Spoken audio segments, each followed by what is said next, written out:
Hey, this week on the 167, we're starting our new series, Foundations, talking about living stones. Welcome to the 167.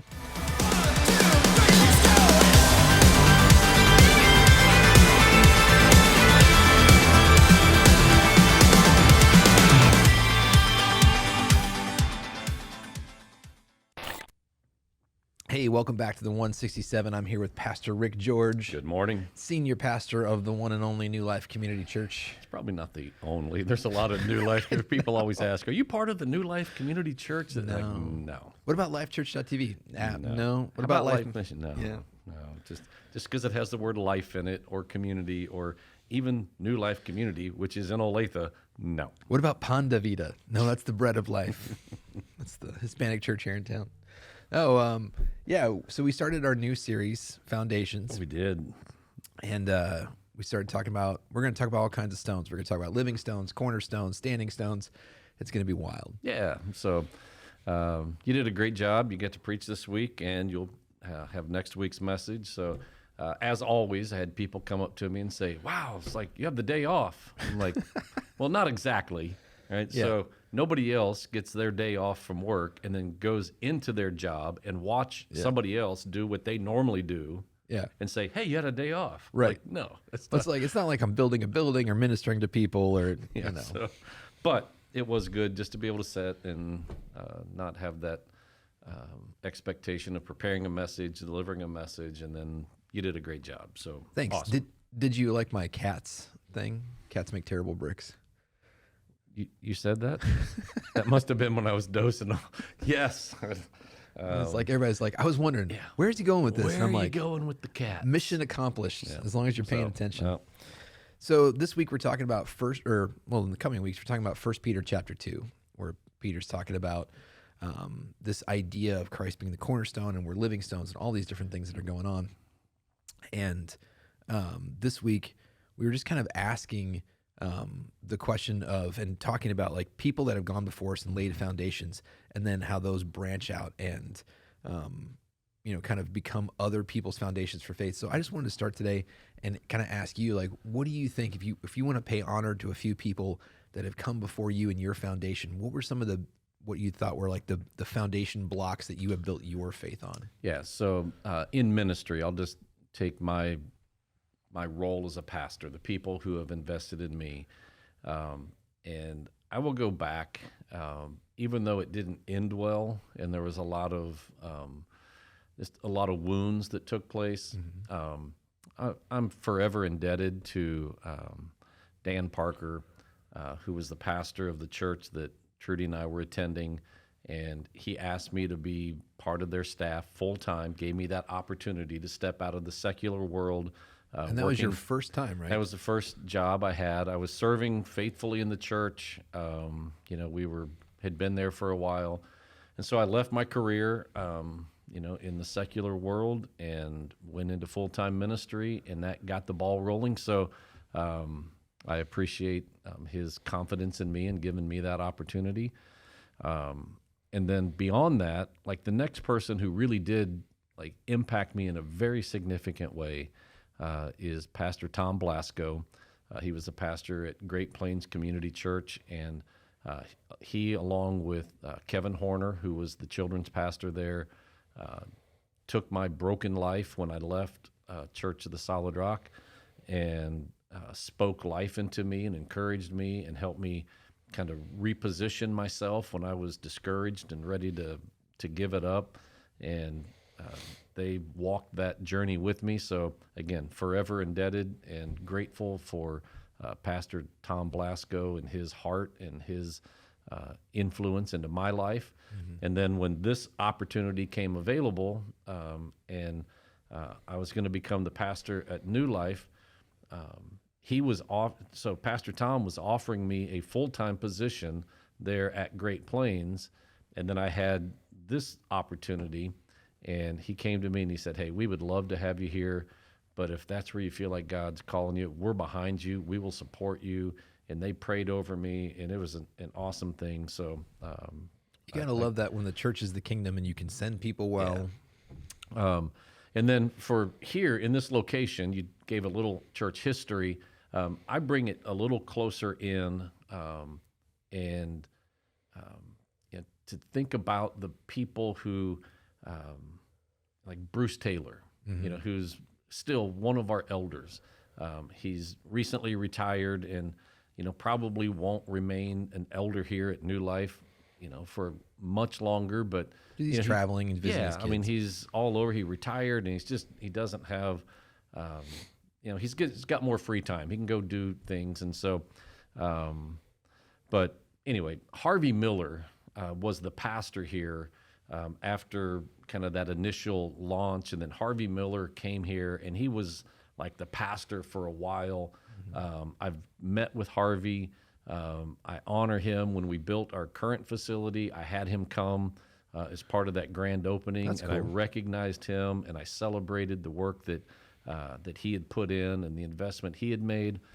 So yeah, there have been a lot of people here, and then within our community, Pastor Ken Porter and Pastor Don Flack, two Baptist pastors here in Gardner that were now both have retired. Pastor Ken passed away a couple of years ago, but they were instrumental. Every time that we made some significant growth milestone here at New Life, those two guys, though they pastored different churches, it was like their church grew. They would take me to breakfast and celebrate, say, "Man, that's awesome. Tell me about what's happening." That's awesome. And so those are great guys and kind of mentors. And so it has shaped me. And when you mentioned on Sunday how I know a lot of the pastors, and it's because of the influence of Pastor Ken Porter and Pastor Don Flack, who invested in me when, like, I was just some young snot-nosed Right. kid coming in here with a church of 15 people. And then as it started growing, and they were celebrating all along the way, and so that just impacted me in a very significant way. So I want to continue that. You want to do that for other pastors. Yeah. So yeah, I stand on the shoulders of lots and lots of men who have forged a way ahead of me and did all the hard work, and I just get to come along and Right. look, this is pretty easy. Absolutely. I said for me, it's you can go back to, obviously I went to Bible college. So, there's entire history there. But for me, I mentioned him on Sunday. One of the guys I really always pay honor to is a guy named Steve Shirley. And growing up, my dad pastored, and you don't want to hear it from your parents, right? You don't want to inherit your parents' faith. And all my life, people were like, "Oh, you have your father's anointing." And I'm like, I don't even like that dude. Yeah. Don't but say that. But my parents were great. My dad was a great father. But when you're a teenager, you don't realize that. When you're a teenager, your parents are, they're, awful and terrible and embarrassing. But my dad was this incredible man of God, and I couldn't see it. And Steve really helped me with that. He noticed my angst. And we kind of went through a lot of youth pastors. It was a small church, so you get that part-time youth pastor intern from Bible college. And Steve was the only consistency that I had probably from 5th grade to when I graduated. And I don't know how that dude did it. He took us to Cornerstone, which is like a Woodstock music festival for Christian music. I went to I started talking to my daughters about how many concerts that I had seen. And I was like, how is that even possible? And I was like, because Steve would take us. And so he would go and take us to ska music and he would get in the pit with us. That dude was crazy.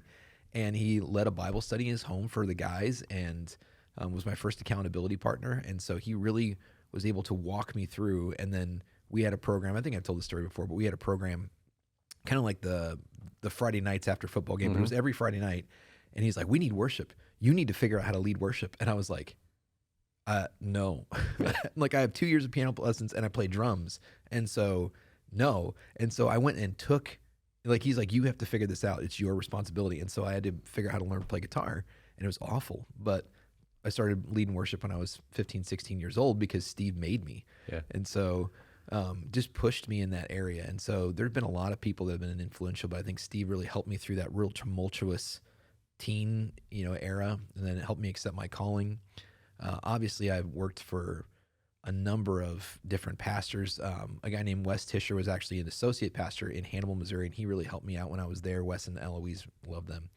And, just as it progressed, went and worked for my dad again. And so there's just been a number of people that have invested in me, college professors, Even like right now, this relationship with you, and then, Rich Brown and I meet for coffee every Thursday. And so he really invests. And there's just been a lot of people that have come by and supported me. But I think also, like we talked about that branch where it's like I had a lot of peers where that guy, Chris, his actual name is Chris Bivens, and he ministers in Illinois. And I'm going, so I get to take Chris's confession of faith, which is great. Yeah. He and I probably don't agree theologically anymore, but I'm like, it's great because we're still friends. And I've got all this friend Jeff out on the East Coast, and there's all these people that, I've gotten to invest in, and even here in New Life. And I just feel super privileged to even be a part of that. But to think that there's like, how many people, are you going to be in heaven with because you get to share your faith with one person? I think that people underestimate that. Like even our own people in our congregation, if you just share your testimony with one person and they come to Christ, what an impact that can be. Yeah.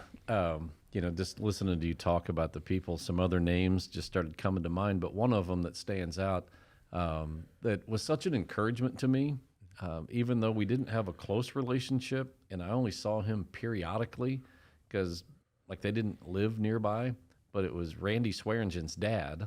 Oh, yeah. And they lived in California, but he would send me messages every once in a while. And then when they were here, like he just spoke life into me. Mm-hmm. Like he would encourage me and he would send me.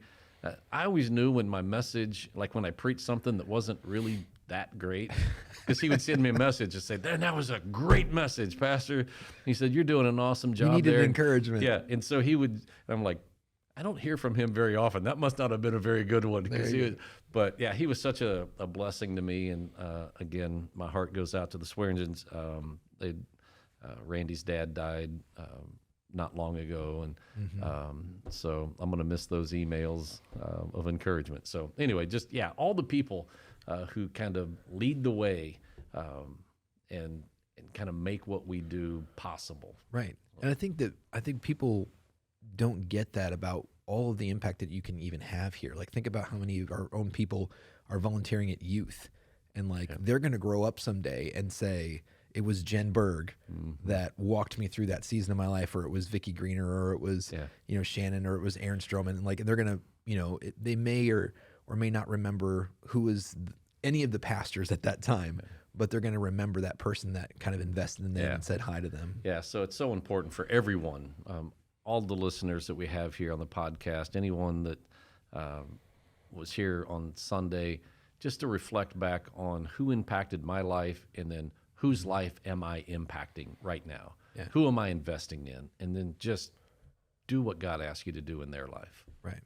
So we talked about this principle that Peter's talking about here, where he says that we are living stones, just like Christ. He says that Christ is a living stone, a cornerstone that the builders rejected. And we're going to cover that next week. And then he says that you too are like living stones, and Christ is building his church out of us. And so we talked a little bit about like how cells work together. So I wanted to get your opinion on this and see what you have to add to that idea of God doesn't create us just to be a temple of the Holy Spirit. We're supposed to be connected to a body. We're supposed to be connected to the church of Christ in a larger sense. And so how do we help people balance that or see the importance of that, do you think? Just to encourage them to be plugged in. When you're plugged in, you get to see the benefit of being plugged in. Right? So when you find your place, every time I think about, being a stone, and you're talking about building, it's like, I keep hearing that Pink Floyd song of another brick in the wall. And it's like, and I don't want that to be in my head, but we don't. So got to overcome that. But it's that idea of when I'm not in my place, I suffer. Like I don't get the benefit. I'm just a rock laying off on the side doing nothing. So I suffer, but then the wall is weakened. And just to help people visualize, if you were to take some stones out of a solid wall, that wall becomes much more vulnerable. It's a weaker wall. And well, it's like even that thing that I talked about in Chile, where it's like that wall of megalithic stones. If you remove one of those, it's specially cut to that place, so there is no replacement for it. Yeah. So yeah, I encourage people, Google it, look at the images of the wall and how they're all different sizes but we they're all pretty massive. We talked about this. It's called Saxahuman, and it's means the satisfied falcon. I know. But if you want to look that up, it's in Peru. It's called the Saxahuman. Yeah. So when you look at that wall and you got these massive stones, my first thought was, as you get towards the top, the stones get smaller. I was like, they're like, all right, this is getting too much. We got to get some smaller. But each one of those smaller rocks fit uniquely too. So yeah, check it out. Yeah, and I know that you probably have to struggle with this as well. Like my whole life, I've grown up, and there's always somebody in the church, and unfortunately, largely it's usually men who are like, well, I don't want to come to church. I'm going to go sit out in my boat and fish, and I can commune with God that way. And I'm like, well, you can, but you can also do that on Sunday afternoon. You know, like you could also do that on Saturday morning. So sorry, got a little scratch get a little there. verklempt. Yeah. But I mean, like, there's always that myth, I think, where it's like, I don't need church to love God. And I'm like, that's true, but that's also something I don't feel like, it's like saying that you're a part of a 5,000 piece puzzle. And you're like, well, there's 4,999 pieces. And I'm like, yes, but we also need you to be in the puzzle for it to be complete. Yeah, so I work puzzles with my dad some because he enjoys it, and so I just sat down, and I'm not a huge puzzle guy, but I've enjoyed doing it with him. And yeah, it is a little frustrating when you're trying to put that edge together. You're like, there's one edge piece missing. And my dad will say, well, we'll come across it. I'm like, no, we got to find that edge piece. Right. You can't start building the inside until so every piece does matter. The integrity is flimsy. Yeah, so. But yeah, I mean, like you have Peter that encourages that, Paul encourages that. I mean, like it's all over the New Testament where, God has made you individually as part of the body of Christ. And if you can't be here, we lose out. Like people always, like we talk about the importance of church attendance, right? Like, yeah. And I always tell people when we teach like step one, I'm like, we are not a denominational church. We do not report our attendance anywhere. Like it's not like we get a raise if we get a certain attendance. We track attendance because that is people who are disconnected to the body. Yeah. Yeah. So, our attendance fluctuates all over the place. On a really bad, Sunday, we'll have, 750 or 800 people. And then on a good Sunday, we'll, like on the holidays, have over 1,000 or 1,200. And kind of that normal spot for us is around 900 or so. Right. That's a pretty average Sunday. And for some people, it's like, wow, it's 900 people. That's awesome. That's a big church. And it is. I mean, it's the biggest Protestant church in Gardner. But when you look at how many people would call New Life their church home, I mean, it's like well over, 1,500. 16, 1,700 people that when you go down the list, which simply means that there are 600 to 800 people gone every week somewhere. They're just not here. And we suffer from that. Well, it's like if you said that, like, hey, every weekend I got you I've got you a new, Shelby Cobra, Mustang, like I got you this really, really nice car. And so every Sunday I'm going to let you drive it, right? But 300 pieces are going to be missing per Sunday. And you're like, well, wait a minute, which 300 pieces? I'm like, it's going to vary from Sunday to Sunday. Every Sunday I'm going to take 300 pieces out, and then we're going to drive it. And you tell me if you can feel a difference, you know? And it's like, people like, well, it's not a big deal if I'm not at church. And I'm like, listen, it's a big deal for us because it's a screw that's loose. It's like, it's people that are not here and we have to run short on volunteers. It's a big deal for you because that is a week that you are not connected to the body. It'd be like if your body went for a workout and left its bicep at home. Like, that's crazy. But it's like, we always say that, attendance is a serious matter. An empty seat is a serious matter. Some of that is, because we want to fill those seats with new believers. But when somebody misses, like we know that you're not going to be here every Sunday of your entire life. But when you're gone and 299 people are also gone, it's like it runs lean and we're sitting there going, not only for our benefit, but for your benefit. Like if you keep pulling away, it's going to get easier and easier and easier to come away from Sunday. And then where are you being encouraged? Where are you connecting to the body? Yeah. So if you can visualize, if you take a stone out of a wall, then it's really easy for then another stone to wiggle loose and then fall out. Now you got a little bigger hole, and then another stone, and it just weakens it, and pretty soon, you've got a gaping hole in the wall, and then the wall starts to collapse. So when you see a foundation that collapses, like a stone foundation, it rarely happens all at once. It's one stone collapses or is removed, and then another, and then it's weakened, and then it just starts a flood just comes in there, and it wipes out the entire wall. Right. And I think some of the longevity piece with that is when you see people figure out their function in the body, right? Like you see that where it's not just like they realize, well, I can kind of be gone from the wall. Like when you realize you're a support beam, when you realize that you are this thing, you realize how important you are. But I see that with people where they go, oh my gosh, I'm the spleen, I'm the liver. And you go, yeah, man, we need you. And they really start functioning in a way that it's almost like this is my calling in life. And yet, I go and I do another job. Like I see people flourish in that. Yeah. Not when it's just like, and even that where, some people come and they're a door greeter, they run slides, and that's great. And then you see the difference between somebody who runs slides because they're like, well, I should serve at church, and somebody who runs slides because they're like, I love the creative arts ministry, and what I do is facilitate worship, because if the words are not up on the screen, it's distracting for people and it interrupts the worship. And you go, I have, it's not, I'm the appendix because it's really kind of a worthless organ. It's like, no. I fight infection and I keep the body healthy. Yeah. So people think, I can't be part of the worship team. I can't sing. Well, we've got a lot of technical sides of the worship team that I know we have a lot of people in our church that are very technical. Like they know how to run computers. They know the tech side. That's part of the worship team. You don't have to be someone on the stage, which, by the way, that new song was incredible. Absolutely. So Jay Cuppy and Brandon Van Ann started that song a couple of years ago, kind of worked it through, and then it just kind of lost a little traction. And then Jay Cuppy then brought it back up and said, well, it's not finished, but it's close.